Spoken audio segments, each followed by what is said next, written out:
hints and guesses is the dry salvages line, right? Translation is everything for Whitman. He's trying, remember he used the word filter, you'll remember it in Song of Myself, passage 2. Translate the hints about the dead young men and women, and the hints about the old men and mothers and the offspring taken out of their laps. In other words, we're back to instruction. This is to say, Whitman's pedagogy. Our job as readers is to try to guess, to try to gain through hints some insight, some understanding. And he says, I wish I could do this. I hope that I can do this. Curiosity is, of course, the essence of a good student, which is why we say we are the stories we tell and retell, the stories we accept, and of course the stories we decide to reject. He finishes with interesting rhetorical questions. I told you, he loves to do this in our study of inscriptions, in our study of starting from Pomanak. I told you, we did all that reading to get ready for a passage like this. Notice how he begins. What do you think? Now, is he talking to the child? Is he talking to you? All of a sudden, you have become the child? Is he talking to his soul, the very soul that he was speaking to as you earlier in passage 5? Of course, all of those can be answered as yes, right? What do you think has become of the young and old men? And what do you think has become of the women and children? Right? In other words, notice we started with questions, what is the grass? We end now with questions, what do you think has... In other words, the question is turned back on you, the child, which is to say the student. What do you think has happened? Now, of course, this is the question that Yeats will ask in poems like Sailing to Byzantium. What happens when you die? What do you mean, what happens to you die? You're like the dog Rover. You're dead all over. No. What happens in death? There has to be something that's called you, your body, and something that's called you, your mind, that's aware that you have a body. And then there has to be something that's aware you have a mind. What is that? And what happens to that when one dies? That's the question. Many would argue that's the theodicy question of Leaves of Grass. And he answers it. They are alive. That is to say, the young and old men, the women and children, they're alive and well somewhere.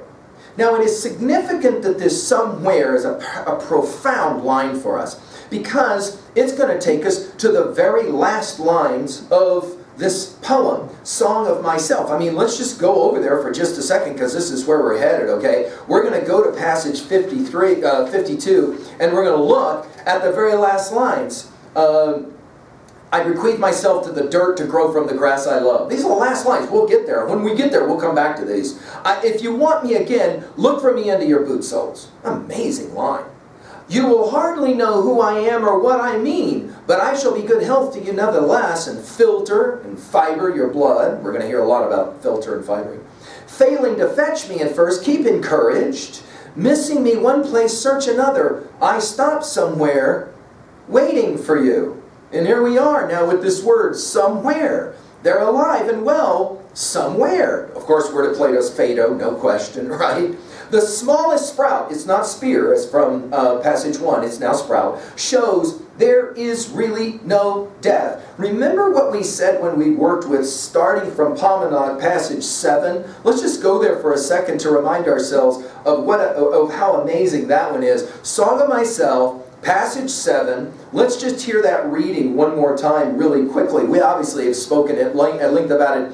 Omnes, that Latin plural for the all, and all itself. Let others ignore what they may. I make the poem of evil also. I commemorate that part also. I am myself, just as much evil as good, and my nation is. And I say, there is in fact no evil. And then look at the parenthetic. Or if there is, I say, it's just as important to you, to the land, or to me, as anything else. Now look at how he talks about death. Of course, the thing that we all fear, it's the reason that we read poems like Beowulf and the dragon at the conclusion, right? He says it this way. He says, they're alive and well somewhere.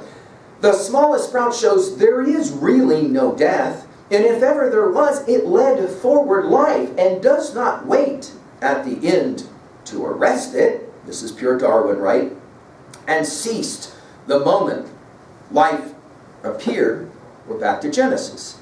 Beginnings. In other words, the profundity of this insight is there really isn't death, because your energy And energy is what? Oh, any third grader will tell you that because they memorized it. Oh, energy, right. That which can be either created or destroyed. Whoa. So it doesn't exist.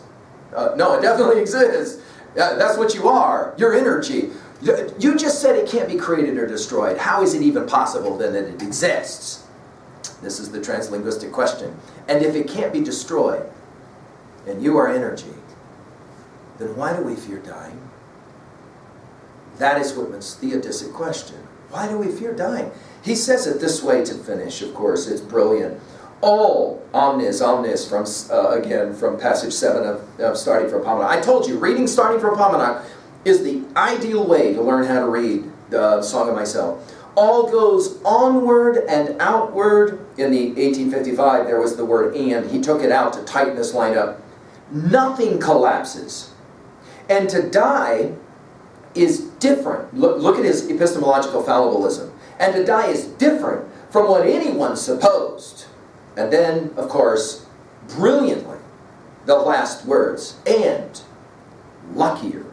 Now, this is some strange kinds of stuff. I mean, go back to Starting from Pomona, passage 12 for just a second. I mean, this is some fun stuff. So I'll just remind you of this one in passage 12 when we're messing around here with this idea of the whole notion of luckier and what it means to enjoy a certain understanding of luck. And he says it, democracy near at hand to you, a throat is now inflating itself and joyfully singing. The idea that we're working now with this notion of a certain kind of luck. And song for the occupations, we're going to hear this in passage 3 as well, with this notion of luckier. And then look at how passage 7 will open. I mean, obviously we're going to be there in a while. Has anyone supposed it luckier to be born? Is anyone supposed it lucky to be born? I hasten to inform him or her it's just as lucky to die.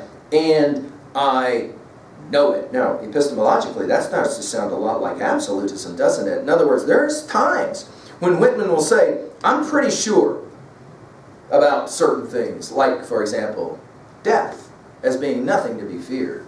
We all have to swing at the park for only a short period of time. They taught it to us from the time we were young. And of course, as we say in 303, the van has always been waiting. I don't want to go to the van. No, you don't understand. You don't have a choice. You got to go to the van. And when you got to go to the van, you got to go to the van. So, if that's true, and you can't stay at the park and swing forever, swing well. This is the point that obviously Whitman will make, obviously Emerson will make, obviously Thoreau will make, and of course Emily Dickinson will make as well. Let's finish at 2a. Obviously life is an unending process that continues on even after the cessation of our physical body.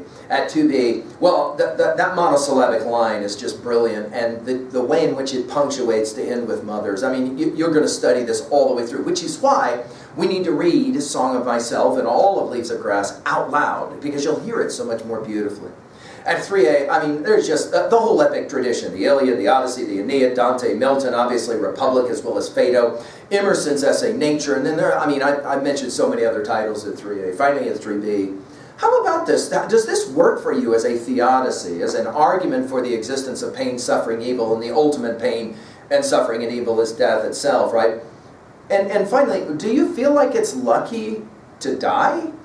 And of course, that question that Nietzsche will ask that we've studied together in Eternal Recurrence, are you prepared to say if you died tonight that you'd go back and do it all over again? Would you qualify that as absolute horror, hell, or would you consider that lucky? Whitman says, live a life that you're prepared at any moment to leave and go to the van and constitute that life and that exit as lucky. Brilliant. Thank you.